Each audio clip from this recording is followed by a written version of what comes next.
Hello and welcome to what will be known as the Bare Necessities Podcast. I'm your host, Brandon, and just to clarify, to get this out in the open from the start, I am not an expert in anything, especially parenting, but I feel that anyone out there who is a good parent or strives to be a better parent should always be looking for better ways to connect with their kids.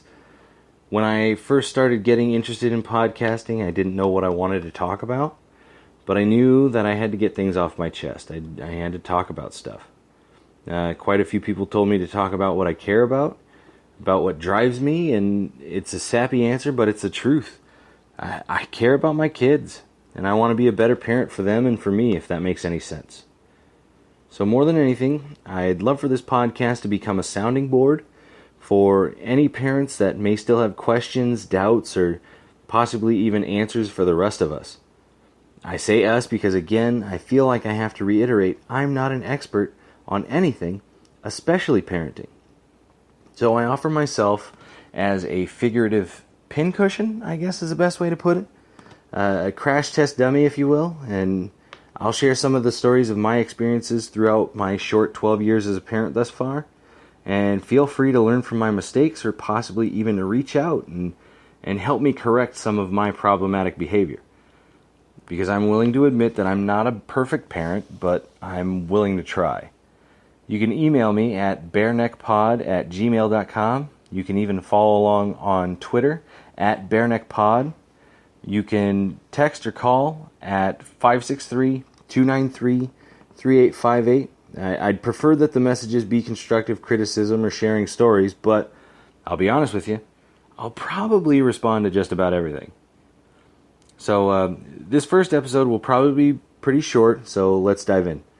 I hope that everyone had a great Father's Day. I know I did. I spent the day wrestling around with my two littlest, Jack and Rowan, and I even got a chance to sit and talk with my dad, which was a pretty big deal for me because we don't really get to do that very much. He and my mother live down in Corpus Christi, Texas. So unfortunately, our sit-down had to happen over the phone, but he allowed me to record the call. Again, big thank you to my dad. And I found a website. It advertised a list of questions that it said, quote, to ask your parents while you still have time, which I'll admit sounds pretty morbid, but I'll take any excuse to talk to my dad. I will apologize for the audio quality on this interview. Still got some bugs to work out in the system, but I figured there was no better way to kick off this podcast of self-enlightenment and gaining a better understanding of parenting than for me to sit down and interview the guy that taught me everything I know, but not everything that he knows. Enjoy my short interview with my dad.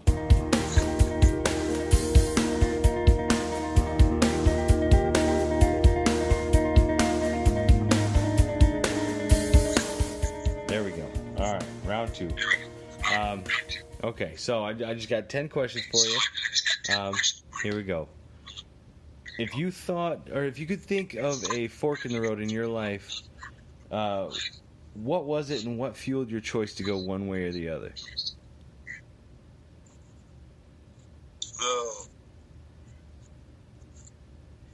Right off the top of my head, the only fork in the road type of thing I could think of is when I chose to come down here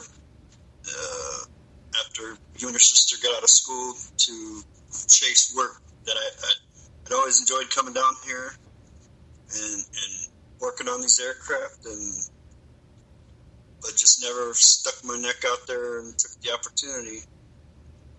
But finally, once you and your sister were through school and were able to be, on your own, you kind of just took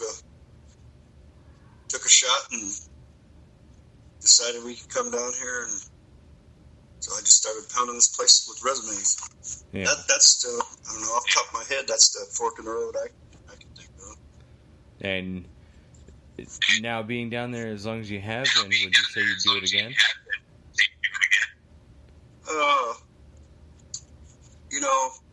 there's some things I regret about being this far away from family. I don't like that. Yeah.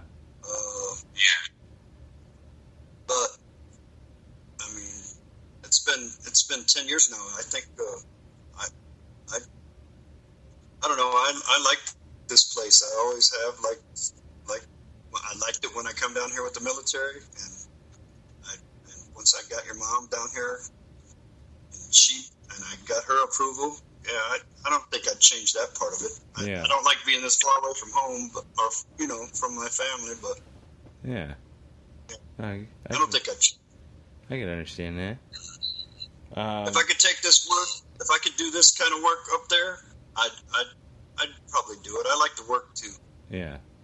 What happy memories would you say that you'll cherish forever? And it doesn't have to be just one. It can be a couple, or happy memories. Well, of course, when you and your sister were born, those were pretty memorable. Yeah. Pretty happy. Made me a proud father. I can't remember, verbatim or as it went, but I can remember little snippets of being in the hospital when Vanessa was born, and running by the glass and stuff like that and peeking in. Yeah, right. Yeah, there was. I mean, that was, a lot of that went on inside a surgical room where we didn't get to see a lot of that, but still, just anticipation and your mom, being worried to death about her getting through that. Yeah. That was, but still, the outcome was good. Absolutely. But I mean, I never had to go through with that with Jack or Rowan, but seeing it happen with my buddy Stephen Aaron, seeing how he was going through everything and thinking about how I would probably react if I was in his situation, I could only imagine. Yeah, and then take that and move that back, 30 years or so, when technology wasn't nowhere near like it is now, and practices aren't anywhere near it. You think, people worry now, but worrying then. Absolutely. There's practically in the Stone Ages 30 years ago. That's what it seems like. Third question. Would you have picked the same job that you went into when you were younger or just starting out? No, I kind of just fell into what I do now, I guess. Yeah. Painting. I like painting one way or another, but I always, what I wanted to do in the military, the funds weren't there to send me to school, and we were just getting ready to go over to the desert to the Gulf War, and the military wasn't spending any money on it. But the job that I wanted to do was basically, it's called biomed tech, which is basically you just work on hospital equipment. Yeah. And it's electronics and every and all that good jazz. That's what I really wanted to do. I thought that would have been a pretty badass job, but I got home, and after getting doing my first 3 years in the military, and kind of fell into that painting job. Yeah.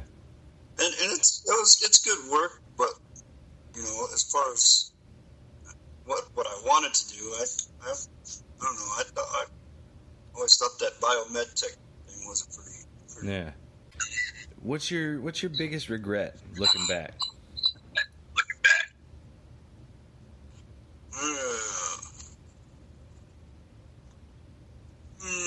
Boy. Not taking a couple chances on things that could have been. I think one of my biggest regrets is probably not going to school and getting a better education. Yeah. and actually even dropping out of high school. That was even though at the time a GED was still, you was still able to do, you was still able to do a lot of things with the GED. Right. It's still, it still ain't the same. Looking back, what are you most proud of?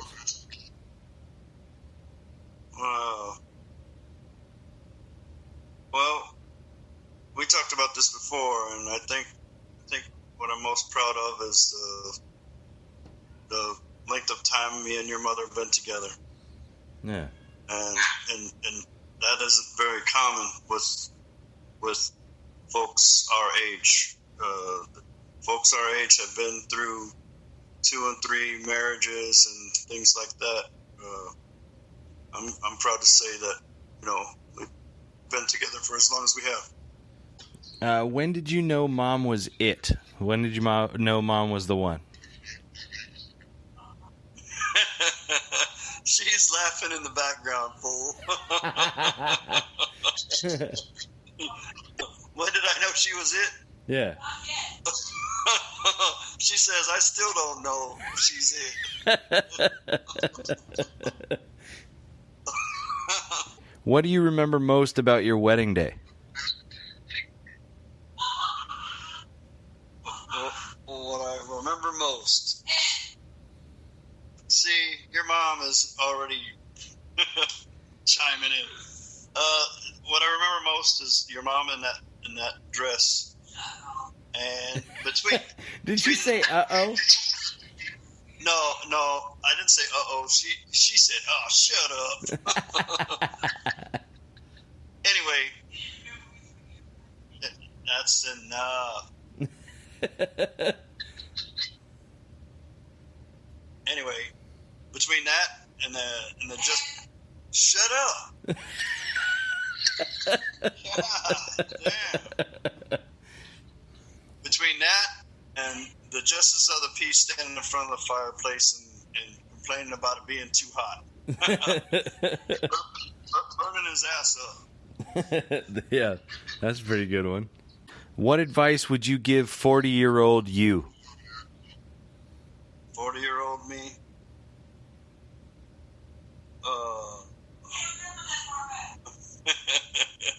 He can't remember that far back. That's what she said. Oh, anyway, hell no. Yeah, you know what? This interview went much better when it was just me and you, mano a mano. Don't let her hold you back. Yeah.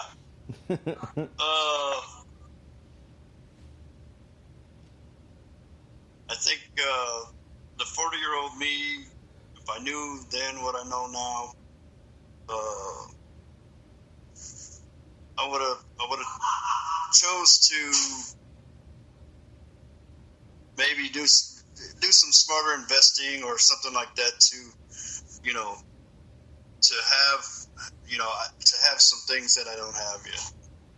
Is there something you've always wanted to tell me but have been too nervous to tell me?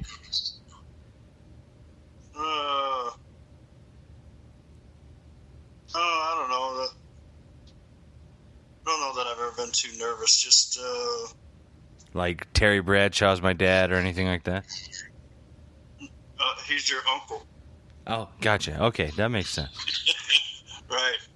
Anyway, no, outside of, the fact that how good a father that you've turned out to be, just seeing you with your children, I always knew that you were going to do a great job with that, and I'm glad that you was able to finally do it. You did a great job with Dominic. You're doing a great job with your kids now, and